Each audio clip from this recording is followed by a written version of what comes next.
Hello, everybody, and welcome to another episode of the Capital Gains Tax Solutions Podcast. We're also streaming on Expert CRE Secrets Podcast as well, and YouTube channels where we believe most high net worth individuals and those who help them, they struggle with clarifying their capital gains tax deferral options. Not having a clear plan is the enemy. Using a proven tax deferral strategy such as the deferred sales trust as an amazing way for you to exit highly appreciated cryptocurrency, businesses, real estate. Eliminate the need for the 1031 exchange so you can get time back on your side to invest when it makes sense for you, all capital gains tax deferred. My name is Brett Swartz, and each and every episode we're joined by some of the best real estate, financial, wealth, and crypto minds in the world where they share their ideas, deal stories, and inspiration. So together we can make complex tax deferral strategies simple and passive income plans achievable. I'm excited about our next guest. He's originally from Germany. He's now in the great state of California, and he is focused on doing the right thing and he built neural network for horse racing. He also had several other lucky turns led him to stay in the U.S. and eventually graduate from the Wharton School of University of Pennsylvania with a bachelor's in economics. Since then, he's been a consultant at Oliver Wyham, started an online insurance company, spent 4 years at FICO, and grew Normous from about 2 million to over 25 plus million before selling it. And right now, he is focused on being the CEO of Omify, which partners with first-time homebuyers with socially conscious investors. And together, he's creating a new path to ownership for real estate, trying to help solve some of the massive challenges with home ownership. Please welcome to the show with me, Frank Rode. Frank, how are we doing? Good. How are you? Thanks for having me, Brett. I'm doing fantastic. And for our listeners to get to know you for the first time, would you give us a little bit more about your story and your current focus? Sure. So I spent the last 15 years of my career building a software company that was focused on pricing. It was basically the pricing engine for a lot of the large mortgage lenders. And so working with big banks in the US, Canada, elsewhere, got really deep into the bowels of mortgage math. And one of the things that we started seeing as part of that journey was that, the first-time buyer is getting squeezed out more and more. So, young people trying to buy houses in the US are facing really the toughest environment in probably 50 plus years. And I think everyone knows that anecdotally, and I'm happy to dig in and kind of walk through the reasons why, but basically decided, that I wanted to help solve that problem. So I sold that company, started a new company called Ownify, and our mission is to create a new path to ownership. So really an alternative to the traditional mortgage that people use to buy their first home.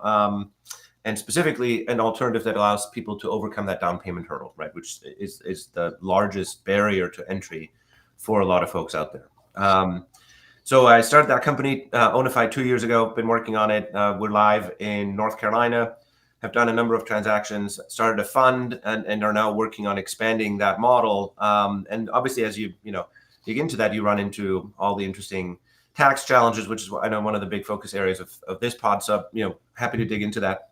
But basically, the core focus for me and what I'm working on is, bringing together very qualified first-time buyers and savvy investors to solve this homeownership financing challenge, right? Specifically focused on the first-time buyer. Absolutely love it. And by the way, you can learn more about Frank Rode by going to ownify.com. That's own and then ify.com, ownify.com. And Rode is spelled ROHDE. And so we're talking about navigating the real estate maze. Before we go there, Frank, I want to take one other step back. I believe we've all been given certain gifts, and these gifts have been given us to be a blessing and help to others. Some people call them strengths, some people call them superpowers. I'm curious, what would you feel like is that one, like Frank is like just always been really good at this thing? Like, what is that thing, and how does that help and bless people today? I think it's the unwillingness to give up, or just to keep solving and keep working and keep digging in. There's a lot of barriers to what we're doing, right? There's a lot of barriers to what I've done in the past. And I think as an entrepreneur and a builder, a founder, you face a lot of obstacles, and you just can't give up. There's always going to be another solution, another door, another path, right?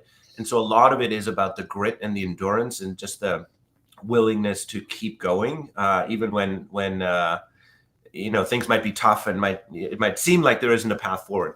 And so, I run marathons, or, fewer now, but I used to run a lot of marathons. And this is part of the endurance and keeping at it. I think that's probably my biggest strength. I'm not any smarter than anyone else, right? I don't have any natural talents and gifts, but I work hard and I grind. Excellent. Absolutely love that. So with that in mind, let's dive right into the topic at hand, which is navigating the real estate maze. And so, Frank, what is the number one secret to what Ownify is doing to help homeowners and looks like savvy investors, right, that have a conscience for wanting to help people getting to houses? Walk us through that secret to what you guys are doing and how it's all working. Yeah. So we started with this question, or just one step back. If you look at why our first-time buyers are struggling, there's a bunch of reasons coming together today that maybe didn't exist in this constellation in the last 20, 30 years. And the first one is house prices themselves, right? I think everyone knows this, especially as investors, right? House prices are higher than they've been in the past, and they continue rising. And that's fundamentally because we're short housing in the US, right? Depending on what you read, 2.7, 2.8 million units. So you have house prices that keep going up. You have most first-time buyers now have student debt, significant debt load, which depresses their budgets. You have a lot of corporate and individual cash buyers that you're competing against. So even if you do qualify for a mortgage and you can get into the financing, a lot of times when you as a first-time buyer show up with an FHA mortgage or a down payment assistance program or some other version of making it work, you're competing against cash buyers and you're getting outbid in the market. So there's a bunch of reasons, right, coming together. And the tax deduction of mortgage interest is largely unavailable to first-time buyers because in that income category and in that mortgage size bracket where you're buying a $300,000-$400,000 starter home, you usually don't itemize and get that tax deduction. So a bunch of reasons coming together why first-time buyers are struggling. And so when we looked at this, we said, well, why do we buy homes the way we do? And in the US, there's a very standard way of buying a house, which is you take out a 30-year mortgage. By and large, it's a government structured and sponsored product.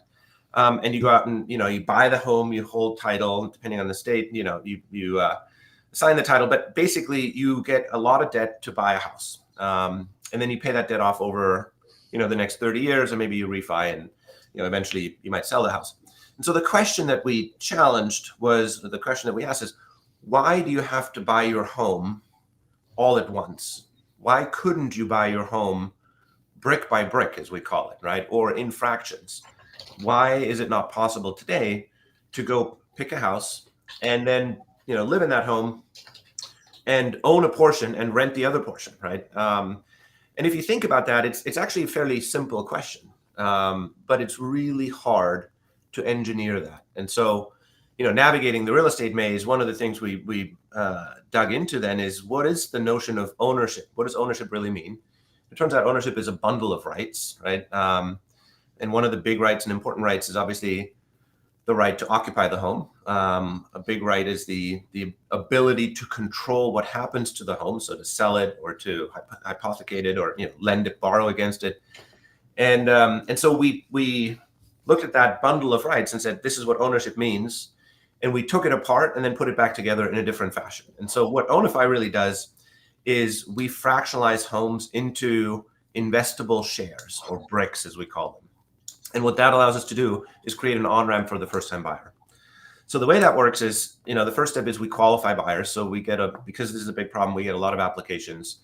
And we've built an engine that looks at, credit and income and ability to afford a home. And then, once someone has gone through that, which you can do at ownify.com, you get a budget as a first-time buyer. And that budget is generally between $250,000 to maybe $750,000 at the high end. So this is really targeted towards starter homes in most of the country. And once you have a budget, you go out and shop for a home. If you find a home, we underwrite the home as well. And so we look at, the valuation, the physical, the inspection of the property, and we create effectively an investment budget for that specific property with that specific ownie, as we call them. At that point, we buy the home as an all-cash buyer. We use a fund that we've put together to do that. And we fractionalize the home into 10,000 bricks. So what does that mean? It means we issue shares in an LLC that holds title to the home. And so each share, each membership interest in that LLC, which we call a brick, is effectively an ownership interest in the home, right? And if you think about a $400,000 home, that means a brick is worth $40 on day one. What we then do is 10,000 bricks are issued. The customer, the owner, buys 200 bricks, or 2%, which is really the down payment required for our solution on day one. and they enter into an agreement with Onify that effectively allows them to live in the home for 5 years. So there's a 5-year lease. There's also a 5-year equity share agreement that effectively structures the purchase of equity from Onify over 5 years. And so on average, the customer buys about 13 bricks per month. That's 13 basis points, right? Which gets you to roughly 1.6% per year, times 5 years gets you to 8%. And so with the 2% down payment, that math, right, that agreement gets you as a buyer to 10% equity at the end of 5 years. Now, the interesting thing is this is not a mortgage, so there's no obligation to ever pay off the full balance. There's also not a fixed interest. Really what's happening is we're valuing each home in the portfolio and therefore each brick every month. And the transaction where the customer buys bricks is done at that market value. So that $400,000 home on day one, in the first month, the brick is worth $40. In month two, it might be worth $39 or $41 or $40.50.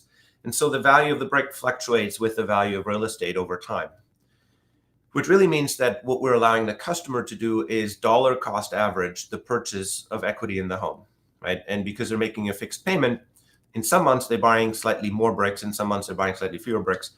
But the way the math is dialed in is such that at the end of 5 years, you end up with 10%. Now, you may ask... Okay, pause. Gotta make sure I got it. That's a whole lot there, right? So yeah. I'm going to try to unpack some of this. Okay, so yeah, okay, I get it. So it's expensive, right? Mortgages are expensive. Down payments are hard to come by. And so what you're trying to do is kind of on-ramp somebody to put 2% down and then have like a 5-year, kind of like it sounds like a lease and an equity share that's built in, that every time they're making the monthly, let's say, payment in this scenario, or monthly investment, I guess is a better way to put it because it's not a mortgage, they are slowly building up some equity. And over 5 years, they'll get it up to 10%. And essentially it's you're buying fractional buying every single month. Is that a fair summary so far? That's good. Exactly. Okay, keep going. Got it. So at the end of 5 years, what happens? At the end of 5 years, the customer has 10% equity. And at that point, they have the option to buy the remaining equity, i.e. the 90% that's still outstanding, from the other entity. And I'll talk about what the other entity is in a second. And so they can do that with a mortgage, right? Because once you have 10%, that's enough for a down payment. You can go to any mortgage lender and say, here's my built up equity, which by the way has happened as private shares, right? And we have an account and you have this payment history over 60 months. So that's a very clean transaction with a mortgage lender. And at that point, it's a non-competitive transaction because you as the owner have the right to buy the home from the LLC. There's no other bidder, right? You can take all the time in the world. It's not a competitive situation. However, you're buying it at the then market value, so at future market value. And that market value will have been established because there's a walk of 60 individual transactions that got you there. And so part of the core of what we've built is this valuation engine that puts a price on every property every month. So the question obviously there is, well, what about the other 90%, right? Or on day one, the other 98%? And that's where the other side of the value proposition is really an investor offering, because obviously we got to buy the whole house, right? And what the customer agrees to is they're building equity over time and they're renting the bricks that they haven't bought at any given point. So over 5 years, they make a rental payment that goes down and they buy equity. And the more equity the customer has bought, the less they have to rent, right? Going from 2 to 10%, which means they have to rent on day one, 98%, and in 5 years, 90% of the equity. So for that balance, we've established a fund. It's called the Onify Home Fund. And we have investors who put money into that fund. Effectively, those are accredited investors. And that fund earns rental income on the bricks that are being rented effectively by the customer. And the fund also earns appreciation, right? Could also be depreciation, but effectively the value of an investment in that fund is tied to the value of the underlying real estate.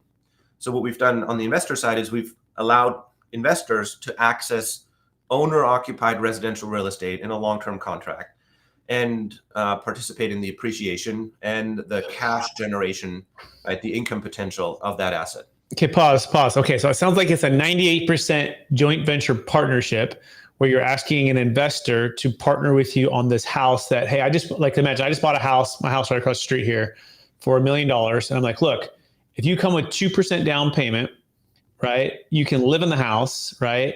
And if you're making, I don't know, we'll figure out how much they're making per month payment, right? Or investment per month, I guess is a better way to put it.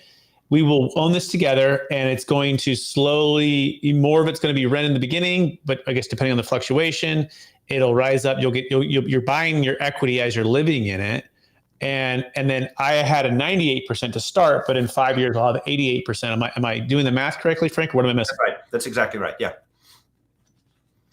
And we asked this question early on and said, well, what would you do if you and your brother or your sister, right, or your best friend bought a house together, and you lived in it, and your partner, who you trust really well, was the silent partner? How would you structure this?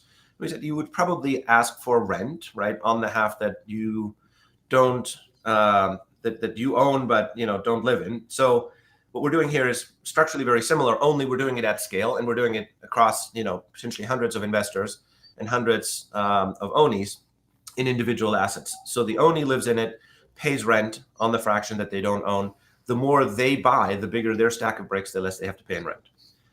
So so what this does, it actually creates a couple of really interesting things. The first one is alignment of incentives, right? So this co-ownership mentality means that the ownie living in the home, and we've seen this in the first year where we had homes in the portfolio, the ownies treat homes much differently than a traditional tenant would, right? So they fix things, they really treat the properties like they own them, which they do fractionally. And so what that means for the investor is that you're effectively paying a lot less in maintenance, right? Which increases the yield and the return on that investment. So you have this co-ownership mentality, and the alignment around, someone living in the home and owning a fraction of it treats it very differently than someone who's just a tenant. That was one thing. The second thing that we saw was, because there's a lot of demand, we can be very selective. So the portfolio so far has an average FICO of 740, right? Average payment to income of somewhere around 32%. So these are very highly qualified buyers. And when you dig in and you look at, well, who are those folks? Who are the people that are jumping on this program? They are what I would call the missing middle, right? They're folks who are in creative jobs, they're nurses, they're teachers, public sector workers, right?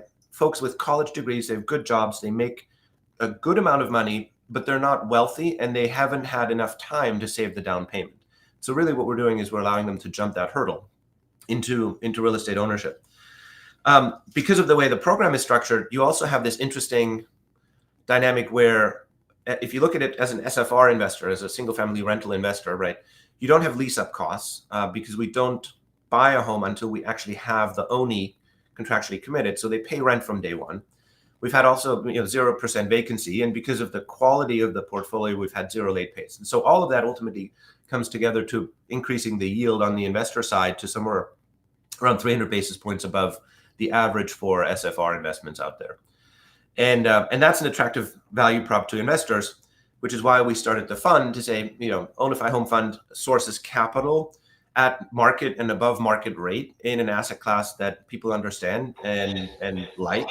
And at the same time, we're solving this societal problem, right? Ideally in local communities where lots of homes are being bought up by, private equity and investors, and they're not available for purchase, right, for owner-occupied individuals.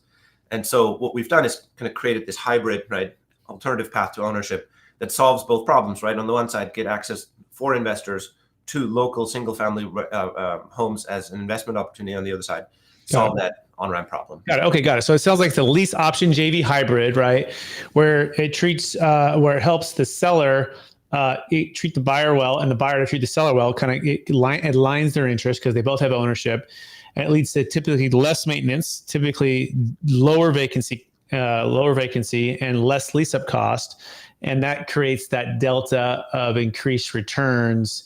So let's get really practical, right? So on the deals that have closed so far that you've done, A, how many have you done? B, how long have they been going for? And then C, what happens if the renter, or the 2% owner, let's put it that way, right? The 2% owner, what happens if the 2% owner stops paying? There needs to be an eviction, right? There's that part of it, but they say, well, I have ownership. Like, walk us through just that part of the maze if it does go sideways.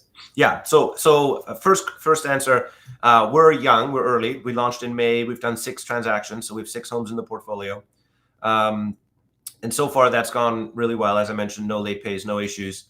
but you always have the potential, right? And so as we built the program, spent a lot of time working through what happens in the exit case, right? What happens if the owner needs to leave, their job moves across the country, and they need to move. So there's a couple of ways in which the exit works. One, the golden path is the one that I described, right? Which is the customer builds equity, and as soon as they have enough equity, they exercise their purchase option. They buy the home. They own it the traditional way with the mortgage. That's path one. Path two is, let's say the owner needs to leave. At that point, we buy back their equity and we charge them a relisting fee. That relisting fee is 4% on day one. It goes down to 2% over time, so it kind of melts away a little bit. And the reason we structure it that way is to make sure that the owner still has a stake in the home, even if they have to leave, and they, effectively get paid out for that. But we also, need to cover the cost of then selling the home and putting it back on the market. In the case where the owner just stops making payment, effectively, legally, the structure here is this is a lease agreement with a purchase option and an equity share, right? So if you don't make payments under a lease agreement, there is an eviction process that happens per individual state law, right? And the local process. Part of why we're so focused on the underwriting standards and sourcing really high quality customers is to avoid that, right? My co-founder built a 5,000 home portfolio for one of the rent-to-own companies out there, has lived through that, and has lived in particular through what happens, right, when you put people into homes that they ultimately can't afford and they default, right? And that's not a process that anyone wants to go through.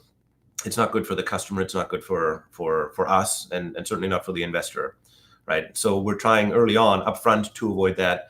And really, the underwriting process is focused on two things. One, sourcing high quality customers, ONEs as we call them. And then two, sourcing high quality assets, right? And making sure that we put those two combinations together. And that should avoid that issue. Now, it will never avoid it 100%. So there will be that, that unfortunate incident at some point in the future. And one of the things we want to do as a company, right, obviously is making sure that we do right by the customer in that situation as well. And make that transition, even in a scenario where they can't pay, as painless as possible for all parties involved. Yeah, I love it. I think it's really creative. I think it's out of the box, and I think it is aligning. And I think that sometimes that's the frustrating part for renters, right? Where they don't necessarily feel like it's aligned. They feel like their rent's getting pushed. They feel like they're getting, priced out of the market, and they're just trying to live in a community. And if there's any way to align the interest by taking the banks out of the middle, man, that's amazing, right? So let's talk about practically numbers wise. So if I'm an investor into the Ownify fund, which it sounds like I'd be let's say, I don't know if it needs to be probably a credit investor, passively investing. I put $1 million in today. Let's just say it goes into across 6 houses, or let's say an average is 400,000. Let's just say just 2 houses, just 2 at 500 each, right? What's kind of the return expectations there and numbers? How do those look in, Frank? Sure. So target IRR over the 5-year hold period in the fund is 15%. And that's really a combination of the cash rental yield, which so far has been about 5.8%. That's what we generated last year. We continue to generate that going forward. So that's effectively the rental income, minus property management, taxes, insurance, maintenance, and that gets paid out to the investor. And that's a quarterly dividend, right? So that can either go back into your fund and increase the balance, or you can take it out, in which case it gets taxed. But that's the cash on cash return. And then you have another, so far we've seen 6%, but again, it's early, home price appreciation, right? And this is back to picking the right assets in the right markets and having a good model around that. And then aggressive entry pricing, right, to make sure that we generate home price appreciation. So you have the cash on cash return, home price appreciation with a little bit of leverage, and we've been very conservative on that. We get to about 15% IRR. And you're right, it is for accredited investors only, at least today. That's the exemption we have with the SEC, and that's how we're building the fund. There are a couple of interesting things. So one, you can come in as a cash investor and put money into the fund. What we're working on is also allowing investors who have current rental properties to come into the fund. And there's an interesting structure that we're working on that would allow someone to effectively sell the home that they've held as a landlord to their tenant, either their existing tenant or potentially a new tenant, by contributing the home into the fund. And that's an interesting tax advantage transaction called the 721 exchange, where you contribute your real estate into the fund. And we then use that real estate and that structure we've built, that fractional ownership structure, to sell that home to the existing tenant, right? So for landlords out there and investors out there who have existing single family homes and maybe tenants who are living in them who are interested in buying them but can't make that down payment hurdle, we're working on a structure that overcomes that and allows the investor to take advantage of that 721 tax defer exchange effectively. That's cool. Yeah, we absolutely love capital gains tax solutions here at Capital Gains Tax Solutions. That's exactly right. And that 721 is a unique way to do that. That's really cool. I do want to shift a little bit while we're talking about capital gains tax and exchanges and such. And it has to do with the biggest frustration and your background with real estate. I'm curious what you think with when it comes to the 1031 exchange, but in particular, unlocking capital from other sources that are non-real estate related. For example, you're in San Francisco, right? And huge amount of just north of Silicon Valley, and you guys are a lot of people own a lot of cryptocurrency there. I had a couple clients. One worked for Google. She had 50,000 of Bitcoin, went to 50 million, and she was able to exit 5 of that million before the last crypto crash. As of today, crypto's hit an all-time high at $72,000, Frank. And so what we were able to do is we were able to exit her Bitcoin when it was at 54,000 a coin a couple of years ago, defer the capital gains tax, and then put it into a startup company, all tax deferred. So it's kind of like she 1031 or 721 into a startup, non-like kind, no timing restrictions. It was not a 1031 exchange, okay? All tax deferred, right? Now, we went and did this with a second client. He had Ethereum, mostly Ethereum, but also Bitcoin, 7.5 million of the exit. And we call this building a capital gains tax exit plan. And we do this to unlock freedom and impact, and so the idea is, how do we help people who want to be in real estate, but have a huge tax burden, want to invest and do good, like what we're talking about here, but don't know how to bridge the gap there without having to do some kind of forced 1031 or even 721 can be very restrictive because it's just real estate, right? Yeah. So just talk about the impact that could have if someone has $100 million of Bitcoin right now, wants to come into a fund like yours and can do that in a tax deferred way that goes right into the fund. I mean, if we could engineer that, right, and this is something we might have to work together on, that would be fantastic, right? I think where we see the opportunity here is sourcing capital across a number of different places, right? And crypto, especially locked up crypto today, quite frankly, isn't doing anything good for the world, right? It's appreciating. But one of the things that we are very focused on is really allowing people to have impact with their investment.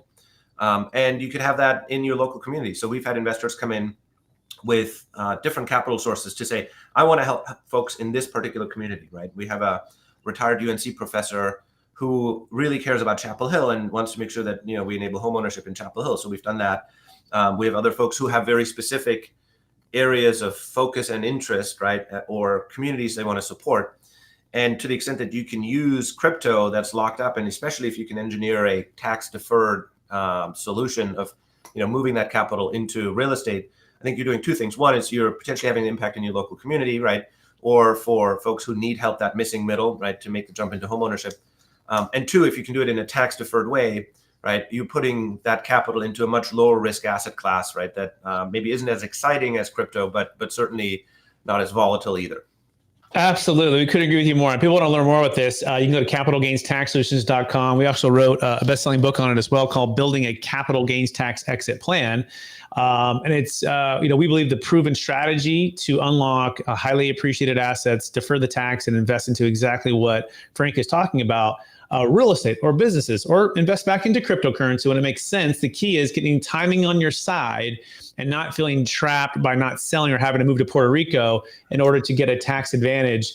You can just build a capital gains tax exit plan with us here at Capital Gains Tax Solutions. We've already proven it. It's already worked. And we believe we're in the bull market run for a lot of people here in 2024. So just go to capitalgainstaxsolutions.com. That being said, Frank, are you ready for the lightning round?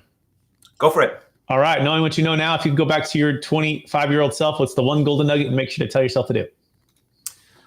I would tell myself to evaluate the advice that you're getting from folks around the table much more critically, right? I think it's easy as a 25-year-old. You meet people who are successful, who are rich, who are, have made a good career, and you listen to them and you believe everything they say. And there's a whole bunch of kind of survival and selection bias in there. So just be a little bit more critical about who you believe, what you hear. Excellent. Question number 2, what's the number one book you've recommended or gifted most in the past year? I don't actually have a good answer on that. I've read a number of nonfiction books, and the one I would really recommend is Magic Mountain, just because it is so different than the work you do on a day-to-day basis and the work I do on a day-to-day basis. It is the best way for me to wind down at the end of the night. It's a fantastic book. I co-read it with a good friend of mine. We exchanged notes about it. So maybe not the recommendation that you normally get on this pod, but Magic Mountain, Thomas Mann. That sounds cool to me. Question number 3, what are you most curious about right now?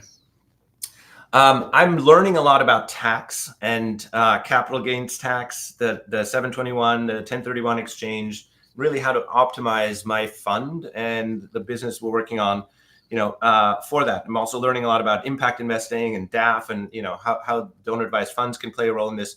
So generally digging deeper into, IRS and taxation. Absolutely. Well, we're here. It's kind of why I'm on this pod too, right?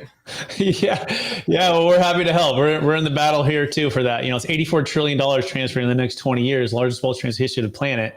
And a lot of that's tied to high-end primary homes, business, cryptocurrency, and commercial real estate. And so the extent that you can unlock that, it can make a huge impact. But as long as it just stays dormant, it just can't, right? It's just sitting dormant, right? And so to be able to unlock it, we did an $8 million deal in Palo Alto, a primary home seller who was trapped until they found us. We've done Menlo Park, we've done San Francisco, we've done LA, we've done San Diego, and deals across the country. And so it's really neat when you can find a strategy that can do the things that unlock the impact. And so we get it. So next question is this, favorite leadership quote or theme that you strive to live by? It's really the attention to detail, right? Of do all the little things well and all the big things will come together. And I forgot actually who said that. But that's a great one. I love it. Last question. After all your success, Frank, helping all the people you've helped, building the companies you've built, and accomplishing what you've accomplished, how do you best stay centered in your values and stay encouraged to charge forward to reach even higher heights? It's really the reflection, right? At the beginning of the day, the end of the day. And this is also why I mentioned this book, kind of just winding down, creating that space where you can say, let me think about what I did today. Let me think about what I'm going to do tomorrow. How does it fit into my broader journey here, right? And ultimately asking that question, not just how do I do well for myself, but how do I do well for others, right? In the broader community. And I think this is where everyone who, especially folks who've been successful, have that opportunity maybe in the second part of their career to really think about, how do you give back? How do you use the skills that you've learned maybe in the first half or first part of your journey to then build solutions for society that have a broader impact, right? And so a big part of getting centered around that is really asking the question, what do you do on a day-to-day basis that hits both of those, right? Do well for yourself, but do well for others. Frank, couldn't agree with you more. Thank you so much for sharing your wisdom, for sharing your vision, for helping to solve a huge crisis in America, which is home ownership, making it a win-win for the buyer, for the seller, for the investor, and being creative and thinking outside the box. I want to encourage you to keep using your relentless drive to dig in and solve problems and keeping at it. And thank you for being on the show. And for our listeners who want to get in touch with you, would you mind one last time, what's the best place for them to find you? Ownify.com. And personally, I'm at frank@ownify.com. That's the best way to reach me. Awesome. Thanks, Frank. And also want to thank our listeners for listening to another episode of the Capital Gains Tax Solutions podcast. As always, we believe most high net worth individuals and those who help them to struggle with clarifying their capital gains tax referral options, not having a clear plan is the enemy. Using a proven tax referral strategy such as the 721 exchange, 1031 exchange, and the deferred sales trusts that are amazing ways for you to exit highly appreciated assets, defer capital gains tax, and go make an impact, right? To unlock freedom. We absolutely would love the opportunity to work with you if you're having an asset sale of at least $1 million net proceeds, $1 million gain, a large gain there to build a capital gains tax exit plan. Just go to capitalgainstaxsolutions.com to get started today, and check out the best-selling book as well, Building a Capital Gains Tax Exit Plan, on Amazon. You can pick that up as well. Appreciate everyone listening out there. Please rate, review, subscribe. Please share this with someone it can inspire today.